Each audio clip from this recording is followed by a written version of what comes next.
ઓમ નમોર્યંતાણમ નમો સિદ્ધાણમ નમો આર્યાણમ નમો વજ્જાયાણમ નમો લોહે સવ્વસાહુણમ મંગલમ ભગવાન વીરો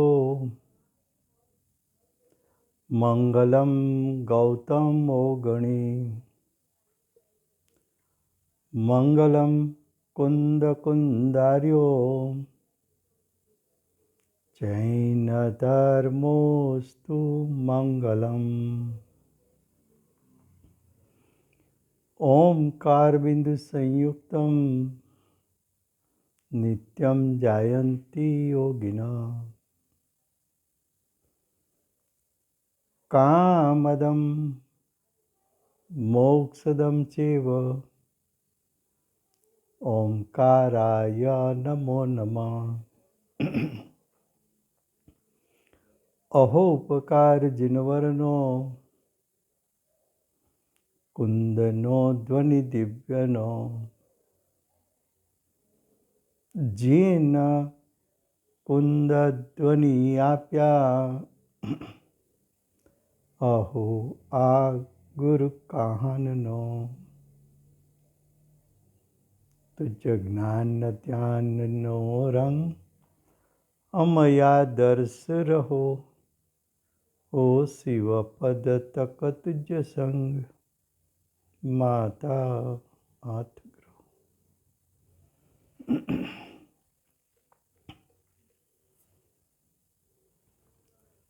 આ અષ્ટપાહુ નામનું પરમ અધ્યાત્મ શાસ્ત્ર છે. આચાર્ય ભગવંતે છઠ્ઠું પાહુડ મોક્ષ પાહુડની રચના કરી છે. મોક્ષ પાહુડમાં આચાર્ય ભગવંત મોક્ષનું કારણ એટલે કે મુનિની પ્રવૃત્તિ અને શ્રાવકની પ્રવૃત્તિ એનું સ્વરૂપ બતાવે છે. એનું સ્વરૂપ બતાવતા આખરે આચાર્ય ભગવાન કહે છે કે ખરેખર તો મોક્ષનું મૂળ કારણ એવું સમ્યક દર્શન એ જ મહિમાયુક્ત છે. સમ્યક દર્શનની પ્રાપ્તિ માટે દ્રષ્ટિ અને ઉપયોગ આત્માના શુદ્ધ સ્વભાવ પર પડતા જીવને આત્મ સ્વભાવ પ્રતીતમાં આવતા ને તે જ સમયે ઉત્પન્ન થયેલું ભાવશ્રુત જ્ઞાન આત્માના સ્વરૂપનું જ્ઞાન કરી લે છે. તેથી જીવને સમ્યક દર્શન સમ્યક જ્ઞાનની પ્રગટતા થાય છે. એવું જે સમ્યક દર્શન સમ્યક જ્ઞાન પ્રગટ થયું એ જ વિધિને રીતથી જો જીવ સમ્યક દર્શન સમ્યક જ્ઞાનમાં સ્થિરતા પામે તો એ જ સમ્યક દર્શન સમ્યક જ્ઞાન મોક્ષનું કારણ બનીને મોક્ષની પ્રાપ્તિ કરાવે છે. જ્યારે સમ્યક દર્શનનું માટે આચાર્ય ભગવંતે આટલું કહ્યું તો હવે શિષ્ય પૂછે છે કે સમ્યક્ત્વ કેવું છે, એટલે કે સમ્યક્ત્વનું સ્વરૂપ કેવું છે. સમ્યક્ત્વ કેવું છે એટલે કે સમ્યક્ત્વનું સ્વરૂપ કેવું છે, તેનું સમાધાન કરવા માટે, એટલે કે સમ્યક્ત્વનું સ્વરૂપ સમજાવવા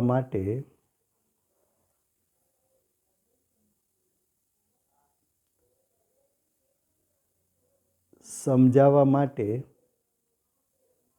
આ સમ્યક્ત્વના બાહ્ય ચિહ્ન બતાવે છે. સમ્યક્ત્વના બાહ્ય ચિહ્ન એટલે બાહ્ય લક્ષણ, બાહ્ય સંજ્ઞા.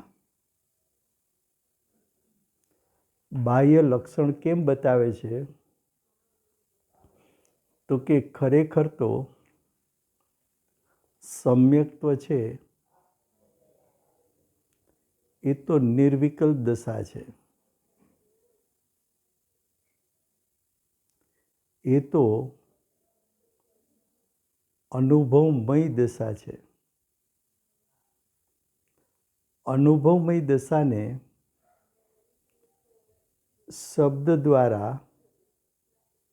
ખરેખર વર્ણવી શકાય નહીં. માટે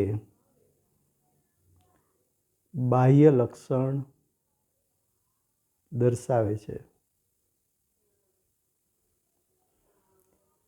આચાર્ય ભગવંતે અષ્ટપાહુડમાં પ્રથમ પાહુડ દર્શન પાહુડની રચના કરી હતી.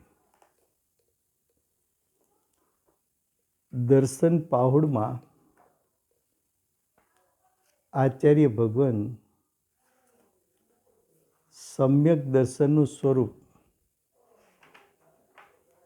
ત્યાં તો દર્શાવ્યું હતું. ત્યારે આચાર્ય ભગવંત એમ કહી ગયા છે કે ધર્મનું મૂળ દર્શન છે. જે દર્શન સહિત છે તે જ વંદનિક છે. ત્યાં આચાર્ય ભગવંતે સમ્યક દર્શન અને તેનું અંતરંગ અને બાહ્ય સ્વરૂપ આચાર્ય ભગવંતે બતાવ્યું હતું. આ સમ્યક્ત્વ રૂપના પરિણામ એ કેવળ જ્ઞાન ગમ્ય છે. કેમ? તો કે સમ્યક દર્શન એ નિર્વિકલ્પ દશા છે. આત્મા અરૂપી છે. સમ્યક દર્શન રૂપના પરિણામ એ પણ પરિણામ અરૂપી છે. એ પરિણામ વેદનયુક્ત છે. તો અરૂપી પરિણામને ઇન્દ્રિય જ્ઞાન દ્વારા જાણી શકાતા નથી. માટે સમ્યક દર્શનરૂપ પરિણામ અર્યંત અને સિદ્ધ પરમાત્માને જે કેવળ જ્ઞાનની પ્રાપ્તિ થઈ એ કેવળ જ્ઞાનમાં સમ્યક દર્શનનું યથાર્થ સ્વરૂપ જેવું છે તેવું સ્વરૂપ જાણી શકાય છે. પછી એમ કહ્યું હતું કે સમ્યક દર્શન વિના સમ્યક જ્ઞાન હોતું નથી. સમ્યક દર્શન સમ્યક જ્ઞાન વિના સમ્યક ચારિત્ર પણ હોતું નથી. જે જીવ સમ્યક દર્શનથી એટલે કે આત્મ અનુભવથી ભ્રષ્ટ છે તે જીવ ખરેખર શાસ્ત્રનો પણ જાણનારો નથી. સમ્યક દર્શન વગર ચારિત્ર તથા તપ નિષ્ફળ છે. એવી અનેક વાત પ્રથમ પાહુડ દર્શન પાહુડમાં આચાર્ય ભગવાન દર્શાવી ગયા છે. અહીંયા મોક્ષ પાહુડમાં મોક્ષનું મૂળ કારણ, મોક્ષનું મૂળ સમ્યક દર્શન છે. એ સમ્યક દર્શન જીવના પરિણામ છે. જીવના આત્મ સ્વભાવની પ્રતીતિ છે. પણ એ પ્રતીતિ રૂપ પરિણામ અરૂપી હોવાથી અજ્ઞાની જીવ જ્ઞાનીના અરૂપી પરિણામને જાણી શકતો નહીં હોવાથી સમ્યક્ત્વના બાહ્ય ચિહ્ન કહો કે સમ્યક દૃષ્ટિના બાહ્ય ચિહ્ન કહો કે સમ્યક દૃષ્ટિના બાહ્ય લક્ષણ કહો, એ વાત એક જ છે. તો હવે સમ્યક દૃષ્ટિના બાહ્ય લક્ષણ બતાવે છે. ગાથા 90 ગાથાના શબ્દો છે. હિંસા વિરહિત ધર્મ દોષ 18 વર્જિત દેવનો ને ગ્રંથ પ્રવચન કેરુજે શ્રદ્ધાન તે સમકિત કયું.